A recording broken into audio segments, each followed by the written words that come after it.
IMF mission और पाकिस्तानी हुकाम के दरमियान मुज़ाकरात। IMF का FBR में डिजिटलाइजेशन का अमल मुकम्मल करने का मुतालबा। ज़राए के मुताबिक FBR की टैक्स वसूलियाँ डिजिटल, बिजली चोरी रोकने और कैप्टिव पावर प्लांट्स को गैस फराहमी बंद करने का मुतालबा। खसारे बारी बिजली की तकसीम कार कंपनियों की निष्कारी का मुतालबा भी सामने आ गया। IMF को बिजली और गैस की गर्दिशी कर्जों में कमी की यकीन दहानी। IMF हुकूमती इक़दाम से मुतमईन, 1 अरब 10 करोड़ डॉलर्स किस्त जल्द मिलने की उम्मीद। IMF मिशन की वज़ीर ख़जाना मोहम्मद औरंगज़ेब से मुलाकात का एलामिया जारी। IMF mission chief Nathan porter की वज़ीर ख़जाना को मुबारकबाद।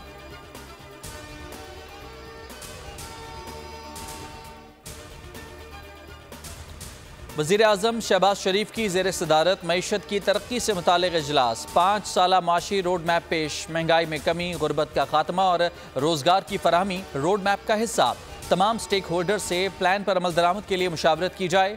वज़ीर आज़म की हिदायत, कहा मईशत के इस्तेहकाम के लिए मंसूबों पर अमल दरामद यकीनी बनाया जाए। अवाम के पैसे को मज़ीद ज़ाया नहीं होने देंगे। सेनेट की 6 खाली नशिस्तों पर इंतखाबी मार्का। यूसुफ रजा गिलानी एक बार फिर सेनेटर बन गए। इस्लामाबाद की सीट पर PP उम्मीदवार को 204 वोट मिले। सिंध से भी दोनों सीटें पीपल्स पार्टी ने जीत लीं। सैफुल्ला धारेजो, असलम अबड़ो जीत गए। बलूचिस्तान में पीपल्स पार्टी, नून लीग और JUI को एक सीट मिली।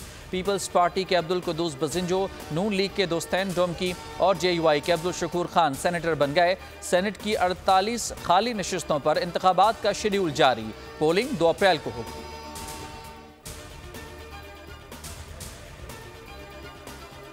सुन्नी इत्तेहाद कौंसिल को मखसूस नशिस्तें नहीं मिल सकती। पेशावर हाई कोर्ट ने दरखास्त खारिज कर दी। 5 रुकनी बेंच ने महफूज फैसला सुना दिया।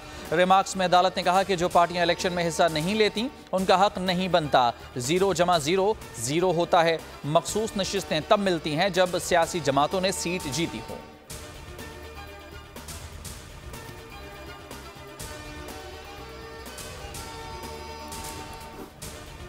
और PSL सीजन 9 के क्वालिफायर में पेशावर ज़ल्मी का मुल्तान सुल्तान्स को 147 रन का हदफ। पेशावर ज़ल्मी ने 7 विकेटों पर 146 रन बनाए। पेशावर ज़ल्मी के कप्तान बाबर आजम 46 रन के साथ नुमाया रहे।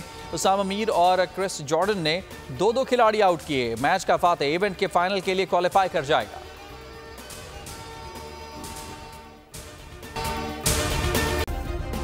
सब्सक्राइब करें और बेल दबाएं ताकि कोई खबर रह न जाए।